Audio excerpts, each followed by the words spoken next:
бас шүдээ хэмжлүүлсэн байж. Гэтэ ингээд зогсохгүй бид нэр ирэх жил 2 дугаар ангид ороход нь 2 удаа дахиад хяналтын үйлчлэг хийх. Энийг бид нар бүгдөө хэн хийх вэ гэдгийг тодорхой болгоцсон. Энэний санхүүжил хэдэн төгрөг хаанаас яаж гарах вэ гэдэг энэ бүх системийг бий болгох, тогтолцоогоо бий болгоцсон учраас цаашдаа ерөнхий боловсролын сургуулийн хүүхдүүд маань амны өндөө ирүүл ах уу, эрс сайжирна.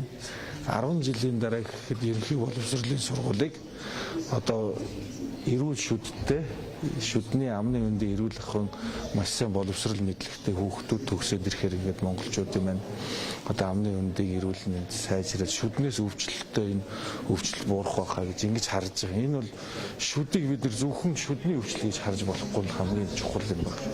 Шүдний өвчлөлөөр дамжуулаад маш олон төрлийн өвчлөлийн суур одоо томоохон одоо өвчлөл бөөрийн дутагдал одоо амьдралын одоо хөдөлмөрийн чадвар алдалт ингээд дутуу төрөлт гэдэг ингээд бүх гол зүйлүүдэд энэ шүдний өвчлөл нөлөөлж байгаа байхгүй. Тийм учраас бид нар энэ шүдний өвчлөл онцгой анхаарал хандуулж ажиллаад эхнээсээ одоо үр дүнгээ сайн авч байна. Дараагийн ээлжний бидний нэг хийж байгаа ажил бол иргэдэд ард иргэдэд бүх ард иргэдэд энэ амны өндөө эрүүл ах уу, хэрхэн яаж эрүүл шүдтэй байх уу, шүдээ яаж угааж ариун зэврийн сахих уу гэдэг энэ боловсролын олох, дадлын бий болох энэ нөлөөллийн ажлыг жилийн турш бид нар хийх ёстой гэдэг ийм бодлого хэрэгжүүлж байгаа.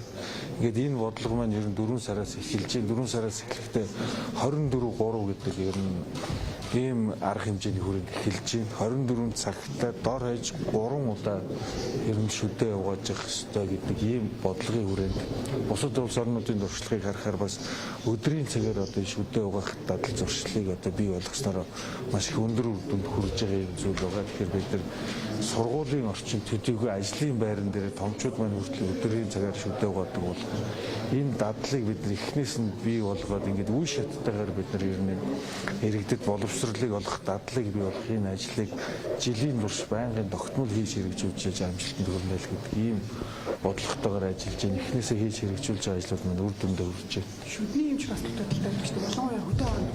Энэ дээр бас яа нэг бодлоо. Тэгээд цахим хүмүүс одоо бага учраас энэ хөдөө явж ажиллах юм чадахгүй юм гэж шалгуулна шүү. Энэ дээр бол үнэхээр асуудал байдаг. Шивцэн эмчүүд бараг цаг одоо сар 2 сараар ингээд цаггүй тий. Тэгэхээр энэ та ямар бодлоо?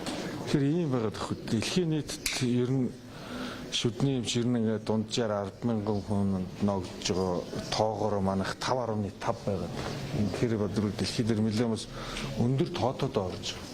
Гэхдээ энийх нь дийлэнх хүн 75% нь Улаанбаатарт байгаа тийм. Улаанбаатарт байхдаа 80% нь дахиад хувийн хвшилт байгаа тийм. Тэгэхээр бид нар хувийн хвшилттэй хамтарсан энэ бодлогоо маш зөв хийх хэрэгтэй.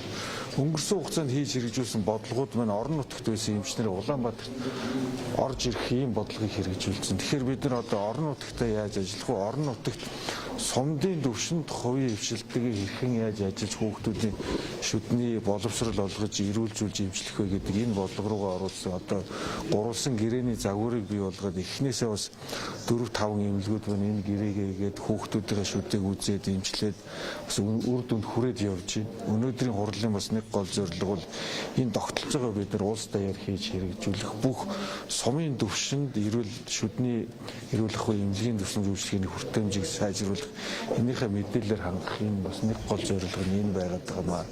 Тэгэхээр ер нь энэ ондоо багтаад сумын төвшөнд хүүхдүүдийн одоо шүдний эрүүл мэндийг сахиулдаг шүдний эмчнэр маань хувийн хвшилтэйгээ хамтраад ирэхээр эн чинь боломж нь асар их бүрдээд явж байгаа байхгүй. Тэгэхгүй бол бид нэр сумын эрүүл мэндийн төв дээр шүдний кабинеттэй болгоод шүдний байнгын эмчтэй болгочоод тэр кабинет маань 3 сар ажиллаад 3 сарын дараа хийх ажил багтаа болж байна. Тэгэхээр ер нь нэг хувийн шүдний хвшил 5 ойролцоох 5 сумдтай гэрээ их энэ боломжийг бид нар олгоод сум дундаа тусламж үйлчилгээ хүргээд ингээд анхаарал явах боломжийг бүрдүүлээд гэрээнийхэн загварыг бий болгоо явж байгаа учраас бид нар ер нь нэлээд сумд тусламжийг сайжруулахад амжилтанд хүрэхээр ийм дүр зураг харагдаж байгаа. Тэгээд тантай уулзсныхын эдгээс эрхтэн шилжүүлэн суулгах асуудал бас олонний анхаарлыг хандуулдаг. Өчигдөр элэг шилжүүлэн суулгах баг мэдээлэл хийсэн бол маргааш өөр шилжүүлэн суулгах баг мэдээлэл хийж байна. Энэ дээр яг салбар яам нь ямар бодлого гарч ажиллах юм. Уг нь энэ эмчнэр ч яг ажлын хэвээ явах хэрэгтэй болохоос биш бодлогоо танилцуулаад ангууд онор ийм чухал юм шүүгээд ард иргэд таниулах одоо үүрэг хүлээмээргүй юм шиг санагдаад байна. Гэтэл одоо ажиллаа хийхгүйгээр ингээд хөшөө хурал хийгээд байгаа нь одоо салбар яам хаана байна гэдэг юм асуулт гарч ирж байна л да. Ер нь энэ эргэтэн шилжүүлэн кадавр донороос эргэтэн шилжүүлэн суулгах хагалгаа одоо зогссон гэдэг зүйлээс яриад байна шүү дээ. Тэгэхээр энэ тал дээр та салбарын сайдын хувьд нөхцөл байдал одоо Ямар Гэхдээ ер нь ийм байгаа ийм тархины үхэлтэй донороос эргэтэн шилжүүлэн суулгах эсвэл одоо өнгөрсөн хугацаанд манай улсад бас нэлээдгүй хэдэн доогоор хийгдлээ л дээ хөгжиж байгаа гэсэн үг. Тэгэхээр энийг хийж хэрэгжүүлж байгаа энэ үндэсний багууд маань ард иргэдэд мэдээлэл хүргэх түгээх чинь бас бидний ажлын нэг хэсэг. Яамны хувьд бол одоо энэ дэр өнгөрсөн хугацаанд маш өндөр том бодлоготой байж энэ эргэтэн шилжүүлэн суулгах мэдслийг өдөө хүртэл бид нар хийж хэрэгжүүлж хөгжүүлж ирсэн. Цаашдаач бид нар энэ тал дээр анхаарал хандуулах юм бодлого төлөвлөгөөнүүд байгаа. Одоо хамгийн гол асуудал манай улсад эмчнэр эмнэлгийн ажилчид маань ажил үргээг гүйцэтгэж яваад ард иргэдэд эмнэлгийн тусламж үйлчилгээг хүргэснийхээ хариуд одоо энэ эрүүгийн хариуцлага ял шийтгэл авдаг энэ зүйл маань одоо дэлхий дээр байгаа энэ цөөхөн улсын нэг болчиход байна. Тэгэхээр бид нар эмч эмнэлгийн мэргэжлийнхээ эрх зүйн байдлыг яаж сайжруулах юм бэ? Энэ дээр суур тэр өөрчлөлтүүдийг бид нар хийхгүй бол орчлон эмчийн тохиолдолд зөвхөн олонд мэдэгдэж байгаа нэг тохиолдол нь байгаа байхгүй 23 24 онд нийтдээ 20 орчим эмч ингээд ял шийтгүүлсэн байгаа ажил бүргээ гүйцэтгэсэн улмаас. Тэгэхээр бид нар энэ эмч эрүүл мэндийн салбарын ажилтнуудын эрх зүйн байдлын тухай хуулийг одоо миний хувьд бол одоо сая улсын их хурлын гишүүн эрүүл мэндийн сайд болсноос хойш энэ дээр анхаарал хандуулад энэ хуулиа санаачлаад одоо үзэл баримтлалыг бий болгоод явж байгаа. Одоо энэ 4 сард Бахта засгийн газар хурал дээр танилцуулга хийгээд энэ жилдээ бид нар их хурлын чуулганаар одоо өргөн барихаар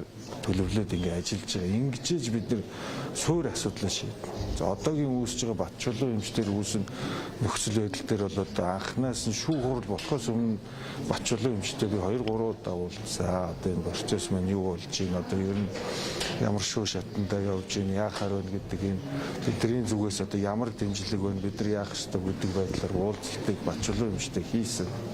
За энэ дээр бол одоо ингээд шүүх хурал анхан шатны шүүх хурал болоод оноосон одоо ял оноосны дараагаар би бас өөрийнхөө байр суурийг илэрхийлсэн. Давуу заалдах шатны шүүх анхан шатны шүүхийн шийдвэрийг хэвээр үлдээл.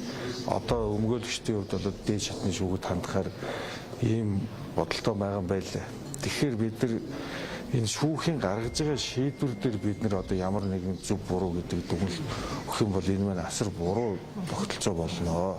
Гэхдээ бид нар одоо энэ ажиллаа хийж байгаа эмчигээ бид нар өшөө яаж эргээд ажиллаа их боломжийг бүрдүүлэх үү? Нэгдүгээрт энэ эмчийн асуудал. Хоёрдугаарт энэ эмч ялаар шийдгүүлсэн тохиолдолд ард иргэдэд хүрэх ялангуяа донорын мэслийг гадаад тархины үхэлтэй донороос эрхтэн ав шилжүүлэн суулгах мис засал маань одоо үргэлжлэхэд хүндрэлтэй болно. Монгол улсад бэлтгэгдсэн ховорхон боловсон хүчний нэг.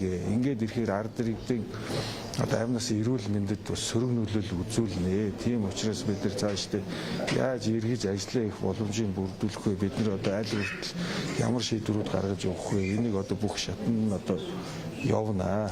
өчтөр болсон эмнэлгийн урлагийн үеэр сэргийлж ярьж байсан. Сүүлийн 1 жил гараад нэг цамарч ирсэн. Эргэтэн шилжүүлэх энэ мэдслэл ажил хийцэнгүй доонд гарч ирэхгүй байгаа гэдэг ийм зүйлийг ярьж байна л да. Тэгэхээр энэ төрлийн одоо чөлөө үйлчлэгийг ер нь цаашаа яаж авч явах вэ? Ер нь бид нар энэ донорын тухай хуулийнхаа шинжилсэн хариулгыг бас бид нар өргөн барих хэрэгтэй. Тэгэхгүй бол энэ донор болох асуудал энэ тархины үхэлтэй донороос дэс эрхтнийг одоо авах энэ дээр одоо ард гэрн зөвшөөрлөх тал дээр одоо маш их цөөхөн тохиолдлууд байгаад байгаа. Тэгэхээр бид нар энэ донорын тухай хуульд нэгдүгээр өөрчлөлт оруулах хэрэгтэй. Хоёрдугаар ард иргэдэд одоо өшөөх мэдээлэл боловсрол болох зайлшгүй шаардлагатай байна. Цөөхөн байгаа дээрээс нь нэмээд энэ Батчулуун эмчийн асуудал гарч ирсэн цагаас хойш ямар нэгэн байдлаар энэ тархины үхэлтэй донороос эргэтэн шилжүүлэх, эргэтэн авах энэ ажил байвал ерөөсө хийгдэггүй байна. Тэгэхээр энэ дээр бас буруу мэдээлэл ард иргэдэд ингээд ойлголт төрж байгаа зүйлүүд байна. Энэ дээр бүгдөө нэг бодолтой байж зөв мэдээллийг түгээжээж энэ олон хүний амнаас аврах энэ тархины үхэлтэй донороос эргэтэн шилжүүлэн суулгах мэсэл чинь цаана маш олон хүний амнаас эрүүл мэндийг авардаг зүйлээ гэдгийг нөлөөллийн ажлуудаа бид нар бас давхар хийх л ёстой. За баярлалаа.